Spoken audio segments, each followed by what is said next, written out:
आज हम लोग देखेंगे। Hello guys, how are you. आज हम लोग बात करेंगे how to pass the bank entry. मेरे पास कुछ बैंक का डिटेल है कि हम लोग ने इस पार्टी को पेमेंट किया है, तो how to pass the bank entry in SAP, let's see. उसके लिए टी कोड है F-53। ये आपका आउटगोइंग पेमेंट स्क्रीन आपको दिख रहा है। इसमें डॉक्यूमेंट डेट हम लोग डालेंगे। डॉक्यूमेंट डेट जो है, document date means cheque date 17 October है, 17 अक्टूबर 2024। एंड पोस्टिंग डेट भी हम लोग सेम डॉक्यूमेंट डेट का ही हम लोग लेते हैं। एंड पीरियड ये ऑटो सेलेक्ट करता है, बट ये 7th पीरियड चल रही है, स्टार्ट होता है अप्रैल मंथ से। तो कंपनी कोड है 813। रेफरेंस में चेक नंबर हम लोग डालते हैं। हम लोग चेक नंबर कौन है, तो हम लोग यहाँ से सपोज़ हम लोग हलीमा ट्रेडिंग को हम लोग पेमेंट किए हैं तो वो उठा लेते हैं। हलीमा ट्रेडिंग का चेक नंबर है, और ये नाश डॉक्यूमेंट हेडर में दे देना चेक नंबर 612। और यहाँ पर नरेशन में आपको देना है सेम। ये हम लोग कॉपी कर लेते हैं, कंट्रोल शिफ्ट से कॉपी हो जाता है और कंट्रोल B से पेस्ट हो जाता है। और उसके बाद मुझे, और हलीमा ट्रेडिंग एक्चुअली ये नया पार्टी है, तो पार्टी का डिटेल मुझे चाहिए। तो FK03 से आप पार्टी का डिटेल चेक कर सकते हैं। हलीमा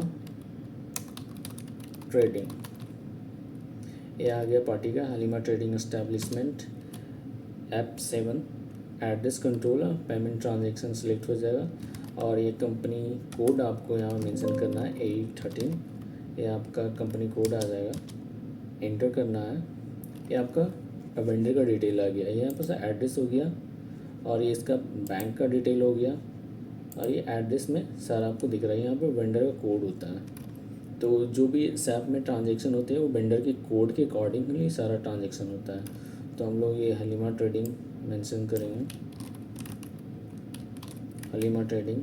और यहाँ पास आपको बैंक का डिटेल सेलेक्ट करना है कि विच बैंक से आप पेमेंट कर रहे हैं। तो सपोज़ मैं अबू धाबी बैंक से पेमेंट कर रहा हूँ, ADCB। तो उसके लिए जो टी कोड है वो आपको टी कोड कहीं एक्सेल में मेंटेन करके रखना पड़ता है, तो मैंने एक्सेल में मेंटेन करके रखा है। आपको दिखाते हैं, ये GL कोड है, EPC। सो मेरे पास है अबू धाबी,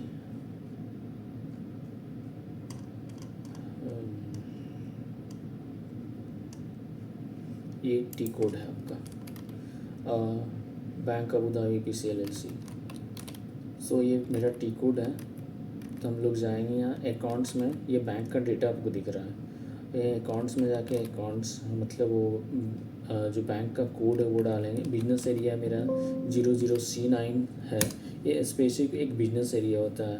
सपोज़ आपका इंडिया में चल रहा है तो ये इंडिया का एक बिजनेस एरिया, और ये इंटरनेशनल में बिजनेस एरिया होता है। और यहाँ पे अमाउंट आपने कितना पेमेंट किया है, तो मैंने इसको पेमेंट किया है 4436.25। तो ये हम लोग डाल देंगे, ठीक है। और वैल्यू डेट, जो चेक डेट होता है वही आपका वैल्यू डेट हो जाता है। और यहाँ पास आपका क्लियरिंग टैक्स को इस हम लोग से कॉपी कर लेंगे, ये आपके बैंक हेडर में दिखाई देगा। और ये असाइनमेंट में आपका इम्पॉर्टेंट है। असाइनमेंट में चेक नंबर जब तक आप मेंशन नहीं करिएगा तो बैंक रिकन्सिलेशन में प्रॉब्लम आता है। तो ये बैंक रिकन्सिलेशन के लिए आपको इम्पॉर्टेंट देना। अब यहाँ पास ये अकाउंट्स पूछ रहा था, अकाउंट्स में ये वेंडर के अकाउंट्स पूछ रहा है, तो हम लोग ने FK03 से वेंडर का डिटेल निकाला था। ये हम लोग जस्ट कॉपी कर लेंगे। कॉपी करने के बाद हम लोग यहाँ पेस्ट करेंगे और जस्ट इंटर मारेंगे। एक करेंसी पूछ रहा है, तो AED में पेमेंट हुआ है इसका, तो AED हम लोग सेलेक्ट कर लिए। ये बोल रहा है कि कोई भी ओपन आइटम नहीं है, क्योंकि पार्टी ये नया था तो इसको हम लोग को पेमेंट करना था एडवांस में, तो अभी कोई इनवाइस ओपन नहीं है। तो बैक जाएंगे F3 से, इंटर करेंगे। यहाँ पास आपको ये 25 सेलेक्ट करना है क्योंकि आउटगोइंग पेमेंट हो रहा है। तो ये बैंक आपका क्या आउटगोइंग पेमेंट हो रहा है, तो बैंक आपका क्रेडिट हो जाएगा। और वेंडर जो है उसको डेबिट हो जाएगा। और यहाँ पास फिर से आपको वेंडर सेलेक्ट करना पड़ेगा, तो शिफ्ट कंट्रोल सी करने के बाद ये यहाँ पर पेस्ट कर सके अकाउंट में इंटर कीजिएगा तो अमाउंट पूछेगा, तो जस्ट स्पेस इंटर कीजिएगा तो आपके अमाउंट क्लिक करेगा। बिजनेस एरिया पूछ रहा है तो 00C9 है मेरा बिजनेस एरिया। असाइनमेंट आपको चेक का नंबर डालना है और यहाँ पर टेक्स्ट में कुछ नरेशन डालना है, जैसे अलीमा ट्रेडिंग ऑन पेमेंट कर रहे हैं अलीमा। इंटर करने के बाद F3 से बैक जाइएगा, ये आपका दिखाई दे रहा है। ये हम लोग ये बैंक का डिटेल हो गया, आपका बैंक आपका क्रेडिट हो गया और ये पार्टी जो है वो डेबिट हो गया। सो इसमें क्या होता है कि डेबिट क्रेडिट नहीं शो करता, प्लस और माइनस शो करता है, तो ऑलवेज ये जो है आपका ज़ीरो बैलेंस होना चाहिए। इसके बाद क्या करेंगे हम कंट्रोल S से हम लोग सेव कर लेंगे।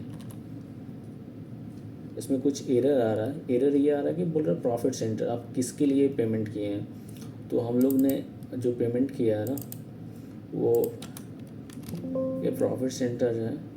हमारे पास जो प्रोजेक्ट है वो है 512 प्रोजेक्ट, उसके लिए हमारे पास ये 512 प्रोजेक्ट का प्रॉफिट सेंटर है। 512 का ये आपको प्रॉफिट सेंटर एक्सेल में मेंटेन करके रखना पड़ता है, क्योंकि आदमी तो इतना याद नहीं कर सकता ना, इसके लिए आप लोग मेंटेन करना है। कंट्रोल S से हम लोग सेव कर लेते हैं। सेव हो जाने के बाद आप सीधा उस पार्टी में जाएंगे तो आपको दिखा देगा एज एडवांस पेमेंट। तो पार्टी चेक करने के लिए FBL1N है, इंटर कीजिएगा Halima trading. Halima trading select करके F8 एग्जीक्यूट करना है आपको। अभी आपने जो एंट्री किया आपको दिखाई देगा। ये हलीमा ट्रेडिंग को हम लोग पेमेंट किए हैं चेक से 4000, ये डेबिट बैलेंस दिखा रहा है क्योंकि अभी कोई इनवॉइस अकाउंट नहीं है। Thank you for watching this video, thanks a lot.